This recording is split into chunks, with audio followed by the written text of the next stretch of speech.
بسم اللہ الحمد للہ کفا وسلام علی عبادہ الذین اصطفى اما بعد الحمد للہ رب العالمین والصلاة والسلام علی نبینا محمد الامین وعلى آلہ وصحبہ اجمعین اما بعد فقد قال اللہ عز وجل فاعوذ باللہ من الشیطان الرجیم بسم اللہ الرحمن الرحیم قل إن كنتم تحبون الله فاتبعوني يحببكم الله وقال النبي صلى الله عليه وسلم لا يؤمن أحدكم حتى أكون أحب إليه من والده وولده والناس أجمعين رواه البخاري أو كما قال النبي صلى الله عليه وسلم. قابل قدر احترام معزز السامعين اور عزیز دوستو، اللہ تعالیٰ نے قرآن مجید میں ایک آیت ارشاد فرمائی ہے، اے نبی آپ اپنی امت کو یہ بات بتا دیں اگر وہ مجھ سے محبت کرنا چاہتے ہیں تو وہ آپ کی پیروی میں لگ جائیں، آپ کی اتباع کریں، اللہ تعالیٰ خود بخود تمہارے لوگوں سے محبت کرے گا. کون سا ایسا مسلمان ہوگا جو یہ نہ چاہے کہ وہ اللہ سے محبت کرے یا اللہ اس سے محبت کرے؟ اللہ کی محبت کے لیے اور رسول اللہ صلی اللہ علیہ وسلم سے محبت اور ان کے طریقہ کار کو اپنی زندگی کے پر عمل کرنے کے لیے بطور نمونہ قبول کر لینا ایک ایمان والے کی، ایک مسلمان کی ذمہ داری ہے. اب دیکھیں کہ نبی کی محبت امتوں پر واجب ہوتی ہے کہ جس قوم میں جو نبی آیا ہے اس کے متبعین کے لیے واجب ہے کہ وہ اپنی قوم کے نبی سے محبت کریں. نبی صلی اللہ علیہ وسلم کی محبت کے لیے حضور اللہ تبارک و تعالیٰ نے یہ آیت ارشاد فرما دی کہ اللہ کے نبی سے محبت اگر تم کرنا چاہتے ہو، مجھ سے محبت کرنا چاہتے ہو تو اللہ کے نبی کی پیروی کریں. آپ ایک آخری نبی بنا کے دنیا میں بھیجے گئے، رحمت للعالمین آپ کو بنا دیا گیا. آپ ایک ایسے نبی ہیں جو انسانوں کے ساتھ ساتھ جناتوں پر بھی نبی بنا کے بھیجے گئے تھے. آپ عظیم مخلوق انسانوں کے ساتھ آپ جانوروں سے بھی رحمداری اور رواداری اور محبت کا معاملہ فرمایا کرتے تھے، اس لیے آپ کو رحمت للعالمین کے لقب سے نوازا گیا. آپ صلی اللہ علیہ وسلم کی حیات مبارکہ پاک و شفاف پانی کی طرح، نہ اس میں کوئی داغ دھبا تھا. آپ کے اخلاق کریمانہ اتنے اونچے تھے کہ لوگ آپ سے محبت آپ کے اخلاق کی بنیاد پر کرتے تھے. اسلام سے متاثر لوگ حضور علیہ السلام کے اخلاق کو دیکھ کر ہوتے تھے. جب تک ذمہ داری آپ پر نہیں پڑی تھی نبوت کی، آپ لوگوں میں بڑی محبتوں سے ملتے، ہنستے مسکراتے چہرے کے ساتھ رہتے، لوگوں کے غموں کو تقسیم کرتے، مفلسوں کو کھانا کھلاتے، ناداروں کا بوجھ اٹھاتے، مہمانوں کی بہتر طریقے سے مہمان نوازی کرتے، تنگحال لوگوں کے لیے خود کام کرتے. آپ علیہ السلام کی زندگی کا مقصد ہی انسانیت سوز کام تھے کہ میری زندگی کا مقصد تیرے دی کی سرفرازی، میں اسی لیے مسلمان، میں اسی لیے نمازی. کہ ایک انسان کو اپنی زندگی کو اپنے لیے نہیں گزارنا ہے، اپنی زندگی کو اللہ کے بندوں کے لیے گزارنی ہے. کہ جو مفلوق الحال ہیں، پریشان حال ہیں، مصیبت زدہ ہیں، غم زدہ ہیں، ان کے ساتھ تھوڑی دیر بیٹھنا، ان سے محبت کرنا، غریبوں کا حال دریافت کرنا، یہی تو اسلام ہے. جب آپ علیہ السلام کو نبوت عطا کی گئی تو آپ کی ذمہ داری پوری دنیا کی آپ پر ڈال دی گئی نبوت کے اعتبار سے. پھر آپ کا کھانا، آپ کا رہنا سہنا، آپ کی بات چیت، آپ کا ہنسی والا مزاج سارا کا سارا تبدیل ہو گیا. اس بڑے بوجھ کے تلے اللہ کے نبی صلی اللہ علیہ وسلم امت کی فکر میں رونے والے بنے۔ کام وہی تھا مگر ذمہ داری کی وجہ سے اپنے آپ کو اللہ کے نبی علیہ السلام کے نے پوری امت کے لیے اپنے ہر وقت کو نشاور کر دیا، اور پورا قرآن کے نزول کے لیے 23 سال کا عرصہ لگا، 22 سال 6 مہینے 20 دن تک قرآن اترتا رہا۔ تو 23 سال کے عرصے میں حضور صلی اللہ علیہ وسلم کو کافی تکالیف کا بھی سامنا کرنا پڑا۔ آپ علیہ السلام پر جب وحی نازل ہوئی 3 سال تک وحی بند رہی، 3 سال تک آپ کو قرآن کی تعلیم کی طرف، لوگوں کے مزاج کو پڑھنے کی طرف لگایا گیا تاکہ لوگوں کا مزاج پتہ چلے۔ 10 سال تک، اس 3 سال کے بعد 10 سال تک مکۃ المکرمہ میں آپ علیہ السلام نے کفار قریش پر محنتیں کی، اسی میں آپ کو کافی تکلیف بھی ملی۔ شیب ابی طالب میں 3 سال تک بند ہونا پڑا، طائف کا سفر بھی رہا، اور صحابہ کرام کے حبشہ کے سفر رہے، اور علاقوں کے سفر ہوتے ہوتے آخر حضور علیہ السلام نے مکۃ المکرمہ چھوڑ کر مدینۃ المنورہ کو اپنا مسکن بنایا۔ وہاں کے لوگوں نے بہت اچھا تعاون کیا، مکانات دیے، دکانات دیے، زمینیں دیے، اپنے جان و مال کو حضور صلی اللہ علیہ وسلم پر نچھاور کیا۔ پھر بدر لڑی گئی، احد لڑی گئی۔ آپ علیہ السلام کی اگر اس 10 سال کی تاریخ کو اگر ہم دیکھیں تو 23 غزوات اور 43 سرائے اللہ کے نبی علیہ السلام نے لڑوائے ہیں۔ 23 غزوات جس میں خود آپ شریک رہے ہوں، اور 43 سرائے جس میں حضور صلی اللہ علیہ وسلم نے جماعتیں بنا کے بھیجی گئی ہوں، یہ دونوں ملا کر اپروکسیمیٹ 66 بنتے ہیں۔ اگر آپ ڈیوائڈ کریں گے آپ حضور صلی اللہ علیہ وسلم کی 9.5 سال کی لائف پر، تو ہر پونے 2 مہینے میں ایک جنگ ہوئی ہے اسلام کے لیے۔ یہ میں لانا چاہ رہا ہوں، میں سیرت بتانا میرا مقصد نہیں ہے، سیرت تو آپ بہت سارے جلسوں میں سن رہے ہو، میں مقصد نبی کو میں فوکس کرنا چاہ رہا ہوں کہ وہ 10 سال تھوڑا سکون کے تھے کہ مکہ میں بہت لوگوں نے ستایا تھا، پریشان کیا تھا، کھانا بند کر دیا، بائیکاٹ کر دیا، مسجد میں کعبۃ اللہ میں نماز پڑھنے نہیں دی گئی۔ یہ سارے حالات ہونے کے باوجود اب جب مدینہ آپ پہنچے تھے تو سکون کا وقت تھا، آرام سے سونے کا وقت تھا، مسجدیں بنائے جانے کا وقت تھا، مدرسے بنائے جانے کا وقت تھا، دعوتیں ہوتی رہتی، کھانے کھائے جاتے۔ ایک لائف جو ہم گزار رہے ہیں عیش والی لائف شاید کہ نبی علیہ السلام وہ گزارتے، مگر ذمہ داری مکہ سے نکلنے کے بعد اور بڑھ گئی۔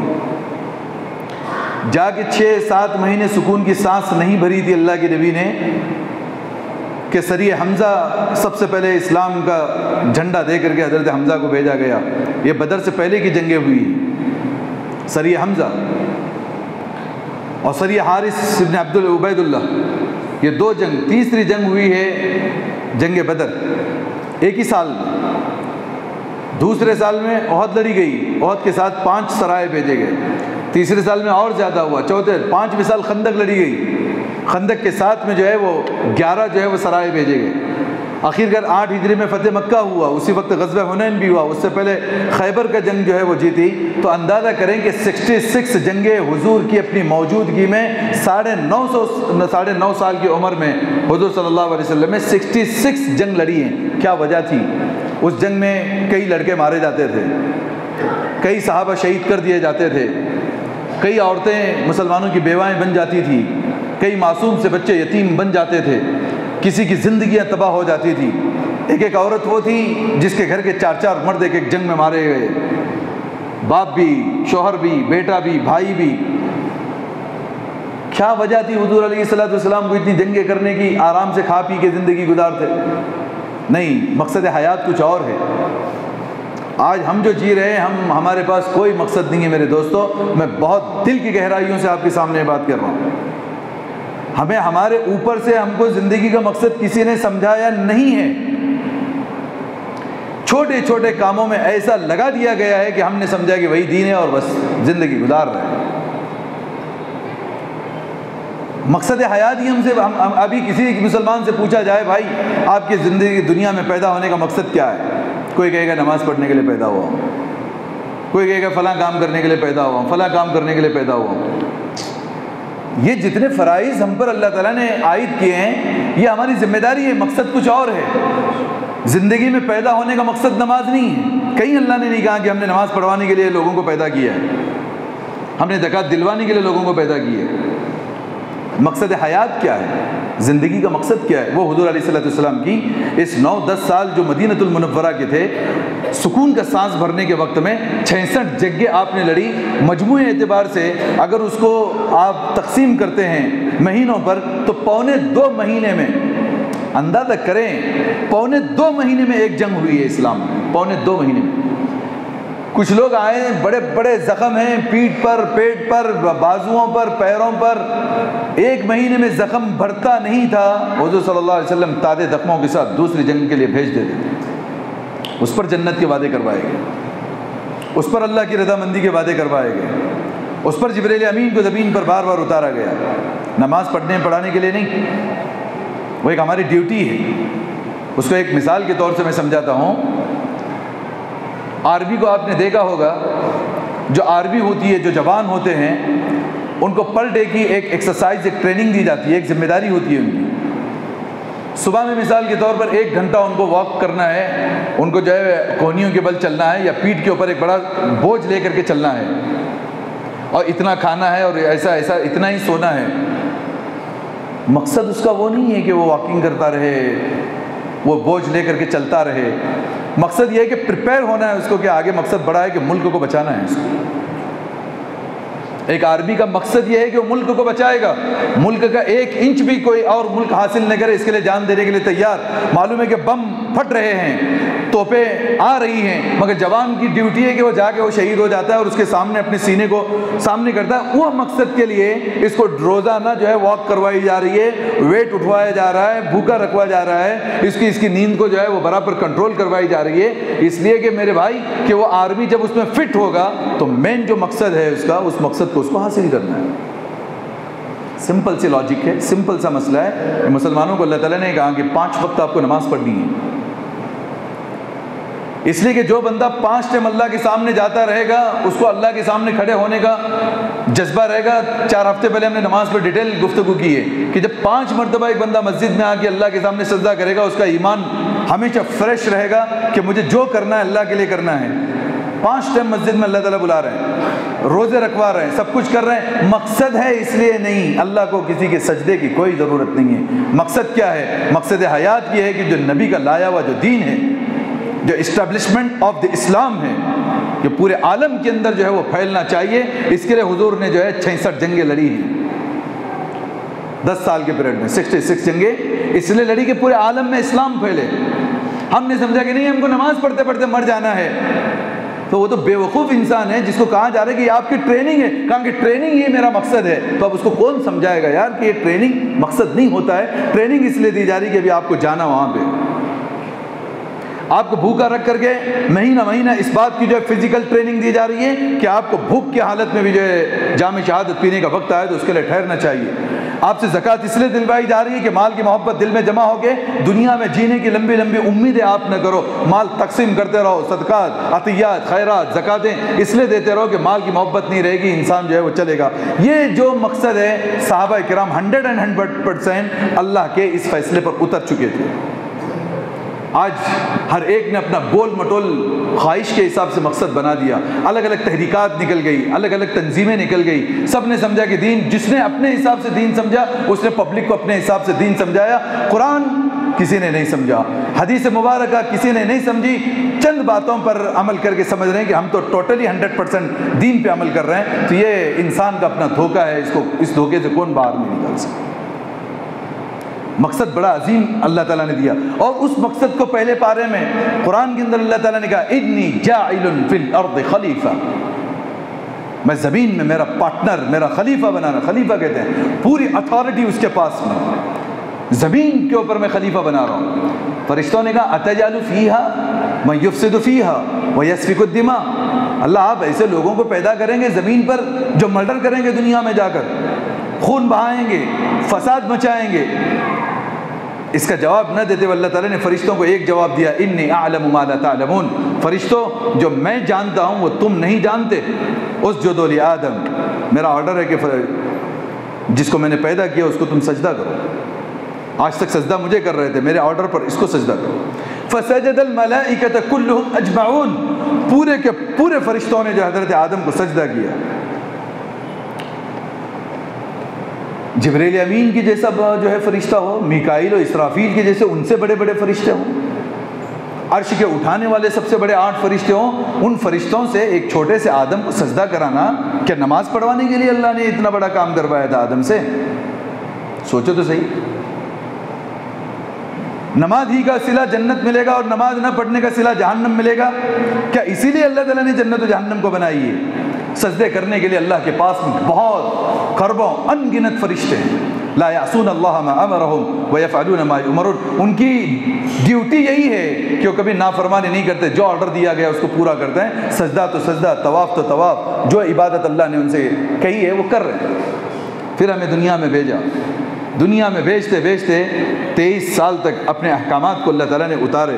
ان احکامات کے اندر میں آپ کو بات بتا دوں کہ قرآن کو اگر مجموعی طور پہ ہمیں سمجھنا ہے کہ یہ قرآن ہے کیا، اس کا ڈیٹیل انشاءاللہ نیکسٹ وغیرہ ویک میں ہم بات کریں گے۔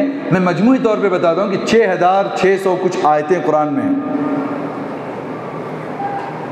مسلمانوں کے لیے جو قرآن اترا ہے وہ صرف 500 کچھ آیتیں ہیں، یعنی کہ اوپر کا جو 666 آیتیں انڈین کتاب کے حساب سے، سعودین میں کچھ آیتیں آگے پیچھے ہونے کی وجہ سے 200 آیات کا فرق ہوتا ہے، بہرحال جو بھی ہو 6500 آیتیں مسلمانوں کے لیے اللہ نے قرآن میں اتاری ہیں۔ تو 6000 آیتیں کس پس منظر میں، نہ اس میں نماز کا ذکر ہے، نہ اس میں جہاد کا ذکر ہے، نہ اس میں کسی چیز کی ٹریننگ اللہ تعالیٰ دے رہے ہیں، تو یہ ہے کیا چیز؟ کیوں اتارا اللہ تعالیٰ نے؟ جب اس کی ضرورت مسلمانوں کو نہیں تھی، انسانوں کو اس قرآن کی ضرورت نہیں تھی، تو کیا ضرورت تھی اللہ کو وہ کتاب اتار دیا اور 6000 آیتیں مسلط کر دیا مسلمانوں پر؟ سوچے تو صحیح ذرا اس کو۔ معلوم ہوا کہ ڈیوٹی انجام دینے کے لیے ہمارے پاس میں 600 آیتیں ہیں قرآن پاک کی، جس میں 250 آیتیں حلال کی اللہ تعالیٰ نے دی ہیں۔ ان حلال میں آ جاتی ہے نماز، ان میں آ گئی زکوٰۃ، اس میں آ گیا فطر، اس میں آ گیا روزے، اس میں آ گیا جہاد، اس میں آ گیا کھانے پینے کی ساری چیزیں۔ 250 آیتیں اللہ تعالیٰ نے حرام کی قرار دی ہیں، جس میں آ گیا کہ جو ہے یہ نہ کریں، شراب نہ پریں، زنا نہ کریں، چوری نہ کریں، ڈکیتی نہ کریں، فلاں فلاں نہ کریں۔ 250 آیتیں، 100 آیتوں میں اللہ تعالیٰ نے تسبیحات بتائی ہیں، تسبیحات، بالغدو والآصال، صبح اور شام یہ کرو، بالعشی والابکار، صبح اور شام میں یہ کریں، سبحان اللہ بحمدہ، اللہ کے لیے یہ تسبیح کریں۔ یہ ہے مسلمانوں کی ڈیوٹی کے لیے 500 اور ریفریشمنٹ کے لیے 100 آیتیں۔ اب یہ ڈیوٹی والے جب آیتوں پر انسان عمل کرے گا، اب اس کے پاس میں 6000 آیتیں وہ ہیں جس کو عمل کرنے کے لیے اللہ تعالیٰ نے اس کو اتارا ہے۔ وہ 6000 آیتیں ہمارا ٹارگیٹ ہے۔ وہ 6000 آیتیں جو 90% قرآن ہے، وہ ہمارا جو دین ہے، جس کے لیے اللہ تعالیٰ نے ہمیں خلیفۃ الارض کہا کہ ہم نے تمہیں زمین میں خلیفہ بنایا۔ اب اللہ تبارک و تعالیٰ کے انہی بندوں تک یہ پورے قرآن کو جو ہے وہ پھیلانا، جو حضور علیہ السلام نے 10 سال میں 66 جنگوں کے ذریعے سے ثابت کر دیا کہ مقصد زندگی نماز نہیں ہے، مقصد زندگی روزہ نہیں ہے، یہ ہماری ڈیوٹی ہے، وہ تو لازم کرنا ہی کرنا ہے، اس کے نہ کرنے پر تو پوچھ ہوگی، اس کے علاوہ مقصد الگ ہے۔ اب ہم نے یہ سمجھا کہ میں 5 ٹائم کی نماز بھی پڑھتا ہوں، کچھ داڑھی جبہ بھی میرا ہے اور کچھ فلاں فلاں بھی ہے اور میں دیندار ہو گیا۔ نہیں، ایک ڈیوٹی ہے جو آپ انجام دے رہے ہیں اور اس کو انجام دینا ہی ہے۔ مقصد کیا ہے زندگی کا؟ ایک بندہ صبح 8 بجے سے لے کے رات میں جو ہے 6 بجے تک کام کر رہا ہے، اس کو پوچھیں آپ کیا کر رہے ہیں؟ صاحب میں ڈیوٹی کر رہا ہوں۔ کیا ملتا ہے اس میں؟ میرے کو جو ہے 10,000 روپے ماہانہ تنخواہ ملتی ہے۔ مقصد تمہارا ڈیوٹی ہے؟ نہیں، مقصد میرا میرے بیوی بچے پالنا ہے، اس کو بھی معلوم ہے۔ یہ میں 8 گھنٹہ 10 گھنٹہ جو میں محنت کر رہا ہوں، راب رہا ہوں، مزدوری کر رہا ہوں، یہ اس وجہ سے ہے کہ میرے نزدیک میرے بیوی بچے ہیں جن کا مجھے پیٹ پالنا ہے، اس کے لیے میں ڈیوٹی کر رہا ہوں۔ اگر کوئی یوں کہے کہ نہیں میری ڈیوٹی ہی میرا مقصد ہے، تو اس بیوقوف کو کون سمجھائے؟ مقصد حیات ہمارا جو ہے وہ پورے کا پورا قرآن ہے۔ ایک آیت بھی ایسی نہیں ہے جو اللہ تعالیٰ نے بیجا اتاری ہو، ورنہ یہ ہوگا کہ اللہ تعالیٰ نے قرآن ایسا اتارا کیوں جو ہماری ضرورت کا نہیں تھا۔ سب سے پہلا مقصد حیات یہ ہے کہ اللہ تعالیٰ کی کتاب کو انسان کو سمجھنا ضروری ہے۔ کتاب کو جب تک نہیں سمجھیں گے خدا کبھی بھی نہیں سمجھ میں آئے گا۔ حقیقت کہہ رہا ہوں میں، کیونکہ بہت باتیں ہم ایسا ہوتا ہے کہ کچھ باتیں ہم سالوں سال سے سنتے ہیں، مگر ایک نئی بات ایسی محسوس ہوتی ہے کہ یہ ہم نے سنی نہیں تھی تو عجیب لگتی ہے، لیکن حقیقت وہی ہوتی ہے۔ جو ہر دن سن رہے ہیں وہ حقیقت ہے ایسا کوئی ضروری نہیں ہے، جو کبھی کبھار سنو وہ حقیقت ہے، یہ بھی ہوتا ہے۔ تو ہماری خدا اس وقت تک نہیں سمجھ میں آئے گا جب تک آپ خدا کی کتاب نہیں سمجھیں گے۔ صرف میں اگر کہہ دوں پوری زندگی میں کہوں کہ اللہ تو بہت بڑا ہے، بہت بڑا ہے، تو اللہ بہت اچھا ہے، تو بہت بڑا ہے، 1% بھی اللہ کی بڑائی دل کے اندر پیدا نہیں ہو سکتی جب تک کہ اس مالک حقیقی کی کتاب میں غوطہ نہ لگاؤں، اس سمندر میں ڈبکیاں نہ لوں کہ واقعتاً ہے کہ اللہ تعالیٰ کہہ رہا ہے مجھے سمجھنے کے لیے میری کتاب کو سمجھنا ہوگا۔ اور رسول اللہ صلی اللہ علیہ وسلم کی محبت نہیں آئے گی جب تک کہ ہم اس کی کتاب کو نہ سمجھیں، اللہ تعالیٰ کی کتاب کو سمجھیں، پھر رسول اللہ صلی اللہ علیہ وسلم کی احادیث کو نہ سمجھیں، رسول کی محبت پیدا نہیں ہوتی۔ ہم نے کیا کر دیا، ہر ایک کو جو میٹھا میٹھا دین لگا، یہ تلخ حقیقت جو میں بیان کر رہا ہوں، ہر ایک کو جو میٹھا دین لگا اس نے سمجھا یہی دین ہے، اور اپنی زندگی گزار کے مر کے تو جاؤ گے، قیامت کے دن جب کھڑے ہوگے کوئی پاس ہونے کی گارنٹی ان کے پاس نہیں ہوگی۔ تو مقصد کو سمجھے جس کو اللہ تعالیٰ نے خلیفۃ الارض کا، کیوں خلیفہ ہے؟ زمین میں اللہ تعالیٰ کی خلافت کو نافذ کرنا یہ انسان کی ذمہ داری ہے۔ ایک جملے میں قرآن کے اور رسول اللہ صلی اللہ علیہ وسلم کی نبوت کا مقصد میں سمجھا رہا ہوں، ایک جملے میں اللہ نے ہمیں خلیفہ بنایا، اس زمین میں ہم کو اللہ کی خلافت کو نافذ کرنا یہ ہماری سب کی ذمہ داری۔ میں اسی لیے مسلمان، میں اسی لیے نمازی۔ اب نمازی وہ 5 وقت ٹریننگ دی جا رہی ہے، وہ حلال روزی کھلا کے ٹریننگ دی جا رہی ہے، وہ ذکر و اذکار کے ذریعے ٹریننگ دی جا رہی ہے، ٹریننگ ہے ہماری، ایک ڈیوٹی ہے، مقصد ہمارا اور ہے۔ اب آئیں دیکھیں، یہ مقصد صحابہ کو سمجھ میں آ چکا تھا، اس لیے کہ رسول اللہ صلی اللہ علیہ وسلم نے ان کو وہی سمجھایا تھا، مقصد حیات کہ میں کیا کروں۔ ایک صحابی آئے جنگ کے موقع سے اور کہا کہ اب مجھے اسلام سمجھنا ہے، کیا ہے اسلام؟ حضور صلی اللہ علیہ وسلم نے 2 جملوں میں سمجھایا کہ زمین کا مالک اللہ ہے اور مجھے اس کا بندہ بنا کر، نبی بنا کر اللہ نے دنیا میں بھیجا ہے، جو میری بات کو مانے گا وہ جنت میں جائے گا، جو نہیں مانے گا وہ جہنم میں جائے گا۔ کہاں کہ میں گواہی دیتا ہوں کہ اللہ ایک ہے اور آپ رسول ہیں۔ اب میں کیا کروں؟ یہ جو جنگ چل رہی ہے اس میں شریک ہو جاؤ۔ جنگ ہوئی اور شہید ہو گئے، شام میں جنازہ ہوا، حضور نے فرمایا کہ یہ آدمی جنتی ہے۔ ایک نماز نہیں پڑھی اس بندے نے، اس صحابی رسول نے ایک نماز نہیں پڑھی، غسل بھی نہیں کیا انہوں نے، ایک رمضان کا روزہ بھی ان کے مقدر میں نہیں تھا، بس ادھر کلمہ پڑھا اور ادھر مقصد حیات سمجھ میں آیا کہ اس مقصد کے لیے مجھے جینا ہے، شہید ہو گئے۔ ورنہ کیا ضرورت تھی جب مکہ سے جب مدینہ ہجرت کرنے کے بعد، اب تو یہاں پہ باغات تھے، کھیتیاں تھیں، مکانات تھے، عیش کی زندگی کرتے، آرام سے سوتے رہتے اور 2 وقت کے کھانے آرام سے کھائے جاتے۔ حدیث کہتی ہے کہ پہلے جو کھاتے تھے، ترمذی شریف کی روایت ہے، وَلَا خُبِدَ لَهُ مُرَقَّقٌ، مدینۃ المنورہ جانے کے بعد جب ذمہ داری بڑھی، 2 وقت کا کبھی حضور نے پیٹ بھر کے کھانا ہی نہیں کھایا، کیونکہ پونے 2 مہینے میں ایک جنگ کا مسئلہ آ رہا ہے۔ اور پھر ان کو بتا رہے ہیں کہ جب جنگ کے لیے جب حضور بھیجتے تھے تو کہتے تھے اس مسلمانوں کے لشکر کے امیر عبداللہ ابن رواحہ ہوں گے، اور جب شہید کر دیے جائیں جعفر طیار ہوں گے، اور یہ شہید کر دیے جائیں تو یہ فلاں ہوں گے، اور یہ تینوں جب شہید ہو جائیں تو مسلمانوں اسی وقت جھنڈا گرنے نہ دینا، کسی ایک کو اپنا امیر منتخب کر لینا۔ یہ ہے مقصد حیات۔ اب وہ مجمع میں تینوں افراد بیٹھے ہیں، سامنے کہہ رہے ہیں حضور صلی اللہ علیہ وسلم یہ شہید ہو جائیں ان کو امیر بنا دینا، یہ شہید ہو جائیں ان کو امیر بنا دینا، یہ شہید ہو جائیں تو مسلمان کسی کو امیر بنا لینا اپنا، مگر مقصد کو سامنے رکھنا۔ تینوں لوگوں پر کیا گزری ہوگی کہ کل صبح کی جو جنگ کے لیے ہم نکل رہے ہیں وہ ہماری زندگی کے آخری دن ہوں گے۔ کیا انداز ہوگا اس وقت اپنی بیگم کو ملنے کا جو شوہر یہ کہہ رہا ہو کہ ملاقات ہماری آخری ملاقات ہے۔ معصوم سے بچوں کو گود میں بٹھا کر کے ان صحابہ نے کیا کہا ہوگا کہ تمہارا ابو آج تمہارے نگاہوں کے سامنے ہے، کل کو تمہارا باپ قبرستان کی زینت بن چکا ہوگا۔ وہ خاتون نے کیا صبر کے گھونٹ پیے ہوں گے، ان بچوں نے کیا صبر کا دامن تھاما ہوگا۔ جعفر طیار حضور صلی اللہ علیہ وسلم کے چچاداد بھائی، حضرت ابی طالب کے بیٹے، حضرت علی کے سگے بھائی تھے۔ جس وقت جعفر طیار کو شہید کر دیا گیا، خون کے فوارے اڑے، مجمع میں بتا دیا گیا جبریل امین کے ذریعے سے، کہا کہ جعفر طیار کی روح تو آسمانوں میں پرواز کر چکی۔ اور جب سارے لوگ آدھے شہید ہو کر کے جب واپس آئے جنگ جیت کر کے، مدینہ کی ساری عورتیں باہر تھی کہ میرا شوہر آ رہا ہے، بہن باہر ہے، میرا بھائی آ رہا ہے، ماں باہر ہے، میرا بیٹا آ رہا ہے۔ اور جعفر طیار کی بیگم نے اپنے بچوں کو خوب سنوارا سجا اور گھر میں کھانے بنائے ہیں۔ اور جب آئے پورا مجمع ختم ہو گیا، پورے اونٹ ختم ہو گئے، گھوڑ سواریاں ختم ہو گئی، جعفر طیار تو نظر نہیں آتے، معصوم سے بچے تیار ہو کے اپنے ابو کو ڈھونڈ رہے ہیں وہاں پہ۔ تب حضور علیہ الصلوۃ والسلام نے ان بچوں کو اپنے سینے سے لگایا، ان کے گھر لے جا کر کے جعفر طیار کی بیگم سے کہا کہ تم کیا پسند نہیں کر سکتی کہ ان بچوں کا باپ جو ہے وہ میں ہوں اور عائشہ ان کی ماں ہو، صبر کرو، میں دیکھتا ہوں جعفر طیار کو جنت کی سیر کر رہا ہے۔ مقصد حیات نماز ہوتی ہے تو حضور اپنے پیچھے پڑھواتے رہتے، یہیں پڑھتے رہو، کہیں جانے کی ضرورت نہیں ہے، سب سے بڑا امام میں ہوں، سب سے بہتر مسجد مسجد نبوی۔ مقصد تو وہ ہے کہ شریعت کا نفاذ ہو ساری دنیا کے اندر۔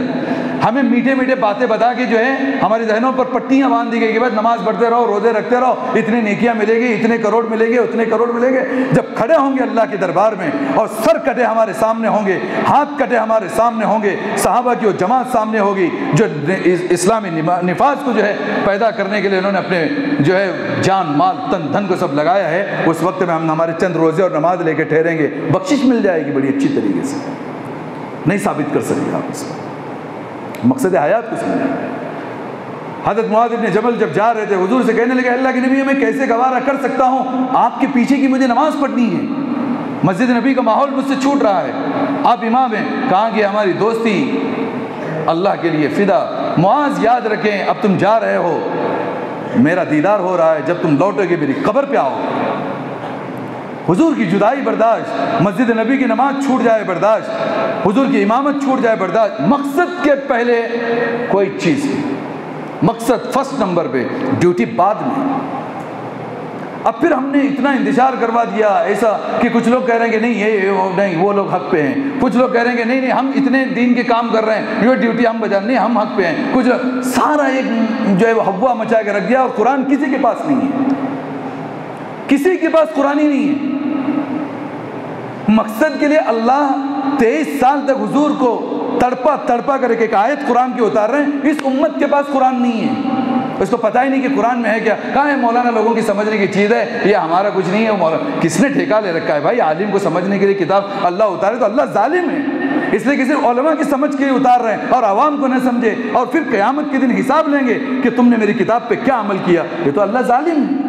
جو سمجھ میں نہیں آتا وہ اتارتے ہیں اور پھر قیامت کے دن حشر میں کھڑے ہو کے حساب پہ لیتے ہیں، یہ کیسے اللہ ہے یار؟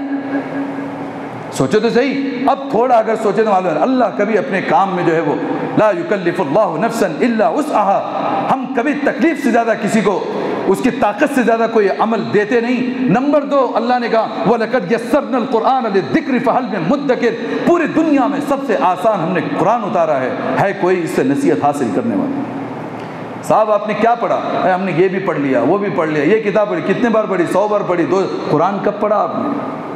سورہ فاتحہ آپ نماز میں پڑھ رہے ہو، کیا مطلب ہے صاحب سورہ فاتحہ کا؟ اللہ کے سامنے تحفہ پیش کر رہے ہو نماز کا، کچھ پتہ نہیں۔ سورہ فلق سورہ ناس پڑھ لیا آپ نے، کیا ہے سورہ فلق سورہ ناس؟ صاحب کچھ پتہ نہیں، ایک منتر ہے قرآن کا جو رٹ لیا ہے ہم پڑھ رہے ہیں، بس میری نماز ہوگی نماز؟ ایک تحفہ جو اللہ کے سامنے پیش کر رہے ہو، ایک کلام جو اللہ سے کیا جا رہا ہو، اللہ ہر بات کا جس کا جواب دیتے ہو، یہ بندے کو پتہ ہی نہیں، ہاتھ باندھ کے کھڑا ہوتا ہے، پڑھتا ہے، نماز کی چھٹی ہو جاتی ہے۔ ایک مذاق ہے، اس کے سوا اس کا کوئی انعام جنت نہیں ہے۔ حقیقت کو سمجھو میرے دوستو، ہاں سمجھتے سمجھتے اگر مر جاتا ہے اس کو جنتیں ملتی ہیں، سمجھ کی بھی اگر آنکھوں پہ پٹی ہے تو اس کو کون سمجھائے گا؟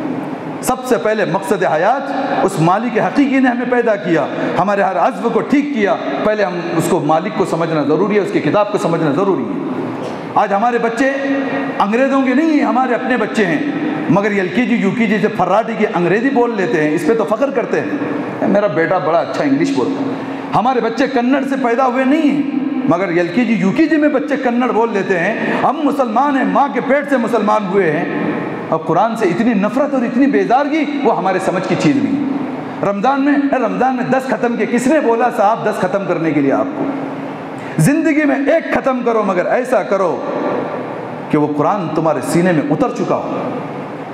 ہم نیکیاں جمع کرنے کے لیے نہیں، اور اللہ نے کہیں قرآن میں یوں نہیں کہا آپ اتنا پڑھو تو اتنے لے کے 70,000 دیتا ہوں، 60,000 دیتا ہوں، 1 لاکھ دیتا ہوں، 2 کروڑ دیتا ہوں۔ اللہ کے پاس یہ معاملہ ہی نہیں۔ اللہ نے کہا یہ کام کرو، واللہ یضاعف لمن یشاء، اللہ بہت دیتا ہے۔ اللہ کتنا دیتا ہے اس کا کسی کو علم نہیں، کسی کے پاس اس کی قوت نہیں ہے، جمع نہیں کر سکتے۔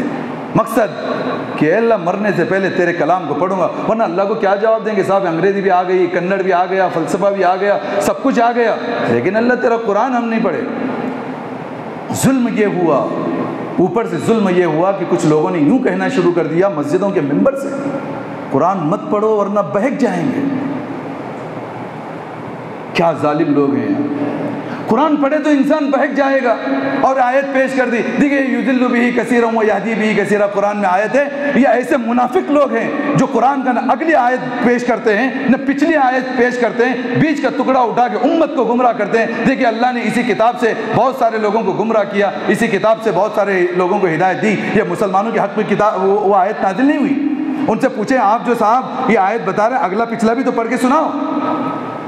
اگلی آیت لمبی آیت ہے، ان الذین یشترون بآیات اللہ ثمنا قلیلا، بیچتے ہیں آیتوں کو، قرآن میں تبدیلی کرتے ہیں۔ وہ لوگوں کے بارے میں ایک لمبا مضمون لکھ کر کے اللہ نے کہا کہ اسی قرآن سے وہ لوگ بہک جاتے ہیں۔ مسلمان جو تڑپ رہا ہے اللہ کے لیے، اپنے آخرت کے لیے، اپنی جنت کے لیے، اس تڑپ میں وہ قرآن کے اندر جب کھو جائے گا، بڑے بڑے کافر سے کافر لوگوں کو ہدایتیں ملتی ہیں۔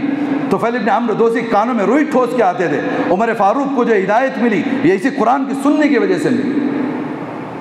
قرآن سننے زندگیاں تبدیل، اللہ تعالیٰ نے وہ کتاب اتاری ہے اور کہا ہدی للناس، یوں نہیں کہا ہدی للمؤمنین، ہدی للمسلمین، یہ کتاب مسلمان پڑھو گے تو ہدایت نہیں، ہدی للناس، یہ کتاب پوری انسانیت کے لیے۔ ایک کرسچن پڑھتا ہے تو اس کی کتاب ہے، یہ ہندو پڑھتا ہے تو یہ اس کی کتاب ہے، یہ کافر پڑھتا ہے تو یہ اس کی کتاب ہے۔ اور اللہ تعالیٰ کے سارے بندے ہیں، ان کے ماں باپ کی وجہ سے وہ لوگ بھٹک چکے ہیں۔ کوئی کرسچن ماں باپ ہے تو بیٹا کرسچن ہے، ہندو ماں باپ ہے تو بیٹا ہندو ہے، ہم ماں باپ مسلمان، ہم مسلمان، ہم کو بھی کتاب پتہ نہیں ہے۔ ایک کسی کرسچن کو قرآن پتہ نہیں ہے، ایک ہندو کو بھی پتہ نہیں ہے، مجھ جیسے ایک مسلمان کو بھی پتہ نہیں ہے۔ بس مجھے بھی پتہ ہے کہ ہاں قرآن میری کتاب ہے، بائبل ان کی ہے، وید ان کی ہے۔ یہ جو چیز سمجھ لیں بس اتنا ہی سمجھیں، نہیں پوری انسانیت کے لیے کتاب اتری ہے اور ہمیں پتہ ہی نہیں ہے کہ کتاب میں اللہ تعالیٰ نے کیا کہا ہے۔ جب تک ہم کتاب نہیں پڑھتے میرے دوستو، ہمیں اللہ کبھی سمجھ میں نہیں آتا۔ اس کے لیے زندگی میں ارادہ کریں، کوئی کچھ بھی بولے اللہ تعالیٰ کی باتوں پہ عمل کرنا ہے۔ اللہ نے ایک آیت شکایت کے طور پہ نازل فرمائی، افلا یتدبرون القرآن، اے لوگو تم قرآن میں غور کیوں نہیں کرتے؟ ام علی قلوبہم اقفالها، کیا کسی نے تمہارے سینے کو بھی لاک کر دیا ہے؟ ہاں سیم سینوں کو لاک کر دیا گیا ہے، کتاب صحیح کہتی ہے، مت پڑھو، بہک جائیں گے۔ ان لوگوں کو واپس کلمہ پڑھ کے مسلمان ہونا ضروری ہے، ورنہ مرتد ہیں جو یہ کہتے ہیں کہ قرآن پڑھے تو بہک جائیں گے۔ اللہ کہہ رہا ہے قرآن انسانیت کی ہدایت کی کتاب ہے، ہم نے اس کو بند کر دیا، یہ مولانا لوگ یہ مدرسوں کے لیے ہے، وہ فلاں کے، نہیں بھائی، ہمارے آپ کے ہر عورت اور ہر مرد کے لیے اللہ نے کتاب اتاری ہے۔ اور جب تک ہم نہیں سمجھتے، جب تک ہم اللہ کی کتاب کو نہیں پڑھتے، ہماری زندگی سفل نہیں ہوتے۔ ساری جماعتیں، میں ایک جملہ کہہ رہا ہوں، ساری جماعتیں، ساری تنظیمیں، ساری تحریکیں انسانوں کی بنائی ہوئی، ہر حالات کو دیکھا کسی نے، ایک تحریک بنائی، تحریک چل رہی، حالات دیکھا ایک تحریک بنائی، چل گئی۔ کتاب حکیم 1400 سال سے اللہ رب العزت نے محمد عربی صلی اللہ علیہ وسلم پر اس لیے اتارا ہے، اور قیامت تک وہ ایک طریقہ ہوگا جو کتاب سے ہٹا ہوا ہے۔ کوئی تحریک سفل اور کامیاب نہیں ہو سکتی، کوئی مسلمان کامیاب نہیں ہو سکتا۔ لازم ہمیں پیچھے جانا پڑے گا اور اللہ کی کتاب کو پہلے مضبوطی سے تھامنا پڑے گا۔ جو بندہ تھامے گا وہ نجات پائے گا، جو کتاب کو چھوڑے گا پیٹھ وراء ظہورہم کأنہم لا یعلمون، اللہ کہتا ہے تم نے تو میری کتاب کے ساتھ وہ کیا، پیٹھ کے پیچھے ڈال دیا جیسے تم کتاب کو جانتے تک نہیں ہو۔ آج وہی حال ہمارا ہے۔ قرآن ہے صاحب سب کے گھر میں، لڑکی کی شادی ہوتی ہے پہلے قرآن بیچتے ہیں، گھر بنا دیا قرآن رکھ دیا وہاں پہ، ہاں جنات آ گیا قرآن آ گیا، تعویذ کے لیے قرآن آ گیا، مذاق کر کے رکھ دیا اس امت نے کتاب حکیم کا، تعویذ کے لیے، بھوت پہ نکالنے کے لیے، نیا گھر بنایا تو لا دیا سورہ بقرہ مارو صاحب یہاں پہ 40 دن۔ زندگی میں کبھی سورہ بقرہ پڑھ کے دیکھیں؟ اور جبکہ اللہ تعالیٰ نے کہا النساء، اتنی عظیم صورت، 114 صورتیں اللہ تعالیٰ نے نازل فرمائی اور کہا عورتیں، فیمیل، وومنس، لیڈیز، کتاب کی ایک صورت کا نام اللہ کہہ رہے ہیں لیڈیز، النساء، عورتیں۔ کیوں نام رکھا اللہ تعالیٰ نے النساء؟ کیا ہے اس میں عورتوں کا؟ ایک انسان زمین پہ رہ کے بیوی سے نکاح کر کے 50 سال کی لائف گزارتا ہے، سورہ نساء میں پوری کی پوری ذمہ داری سنائی گئی۔ اس بندے کو پتہ نہیں، جو بندہ سورہ نساء نہیں پڑھتا وہ کبھی اپنی بیوی کا ہوا حق ادا ہی نہیں کر سکتا۔ قرآن سے ہم غافل اور بیوی کا کیسے حق ادا کریں گے؟ نہیں کر سکتے۔ وہ بچے وراثت تقسیم کر نہیں سکتے جو سورۃ النساء صحیح پڑھ نہیں سکتے۔ وہ بچوں کی زندگی صحیح نہیں ہو سکتی جس کا سورۃ النساء سے کوئی تعلق ہی نہ ہو۔ پھر اللہ تعالیٰ نے کہا سورۃ الطلاق، ایک سورت نازل فرمائی، طلاق کے کیا احکام ہیں، کسی کو بھی پتہ نہیں آتا طلاق کیا دینا ہے، لے رہے ہیں، کوئی بھی کیسے بھی دے رہا ہے، کچھ بھی ہو رہا ہے، کیا ہو رہا ہے، خلا ہے، عدت ہے، ایک ایک مسائل اللہ تعالیٰ نے، حتیٰ کہ میں ایک سے میرا موضوع نہیں ہے لیکن میں بتا رہا ہوں، زہار پر اللہ تعالیٰ نے سورۃ التغابن میں ایک آیت نازل۔ اچھا کسی سے پوچھے جنگ میں بھی نماز معاف نہیں تھی، صاحب جنگ کی نماز کیسی پڑھتے ہیں لوگ، مسلمانوں نے، صحابہ نے، حضور نے 66 جنگیں لڑی 10 سال میں، نماز کیسی پڑھی، صلاۃ الخوف کیا ہے نہیں معلوم، قرآن کے اندر آیتیں ہیں، صلاۃ الخوف کیسے ہیں پتہ ہی بھی نہیں ہے، تو نماز کا پتہ ہے تو دین ہم نے سیکھا کیا ہے آج تک؟ میں ایک دو مسئلے نہیں، ہزاروں مسئلے قرآن کے آیتوں کے ترجمے سے میں یہ بتا دوں کہ اتنے مسئلے اللہ نے زندگی گزارنے کے لیے، چلو کم سے کم جتنا کر رہے ہیں وہ بھی تو کہاں کلیئر ہے ہمارا، تو حضور سے محبت کرنے کے لیے اللہ تبارک و تعالیٰ کی وہ آیت کا ترجمہ۔ پھر کہتا ہوں اگر اللہ کہہ رہے ہیں اگر تم مجھ سے محبت کرنا چاہتے ہو تو رسول پاک کی جو ہے وہ اتباع کریں، اللہ تعالیٰ تم کو خود سے محبت کرنا شروع کرے گا۔ تو یہ حضور کی محبت اس وقت تک نہیں آ سکتی جب تک کہ ہم کتاب حکیم کو نہیں پڑھیں گے، جب تک کتاب حکیم کو نہیں پڑھیں گے ہم اللہ کو نہیں سمجھ سکتے۔ اللہ تبارک و تعالیٰ سے دعا ہے اللہ تبارک و تعالیٰ کتاب حکیم پر جان کر عمل کرنے کی توفیق نصیب فرمائے۔